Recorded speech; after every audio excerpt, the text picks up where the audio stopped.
देखो, अगर मैं पूछूं कि इससे भी बड़ा इतिहास रचा जाता है तो आप क्या बोलेंगे? भाई नेपाल क्रिकेट टीम ने ऐसा इतिहास रचा भाई, ऐसा इतिहास कि शायद अब इससे बड़ा इतिहास रचा ही नहीं जाएगा।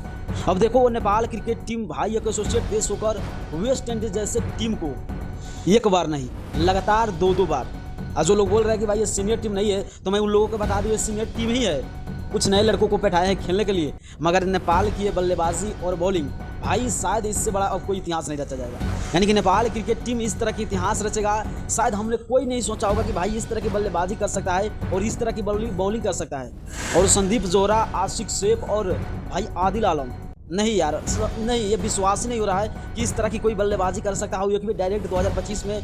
भाई नहीं यार, ये लोग कुछ ना कुछ तो भाई हुआ है। यानी कि मेरे को तो विश्वास नहीं हो रहा कि इस तरह की। अब देखो, दीपेंद्र सिंह ऐरी जैसे बैट्समैन को बैटिंग करने का मौका नहीं मिल रहा है। अब सोचो कि किस लेवल में भाई बैटिंग हो रहा है और किस लेवल में बल्लेबाजी हो रहा है, किस लेवल में बॉलिंग किया जा रहा है। भाई कोई बैटिंग में नहीं चल रहा है तो भाई बॉलिंग में आकर तबाही मचा दे रहा है। और कुशल भुरतेल बैटिंग में फ्लॉप रहा है तो भाई बॉलिंग में देखो 3 विकेट ले लिए। और इस तरह की बल्लेबाजी अगर होगा, इस तरह की बॉलिंग होगा, तो मैं तो भाई यही राजी करूंगा कि भाई नेपाल की अब पीछा करना छोड़ दो। जो लोग एसोसिएट देश जो सोच रहा है कि हम नेपाल को पटखनी दे देंगे, तो अब सोच से भी बाहर है। जिस तरह इंडिया करता है ना, सेम उसी तरह नेपाल क्रिकेट टीम भी कर रहा है। और नेपाल क्रिकेट टीम इतना ही नहीं, आने वाला दिन में तबाही मचाएगा भाई, तबाही। अब सोचो कि जब दीपेंद्र जैसे बैट्समैन को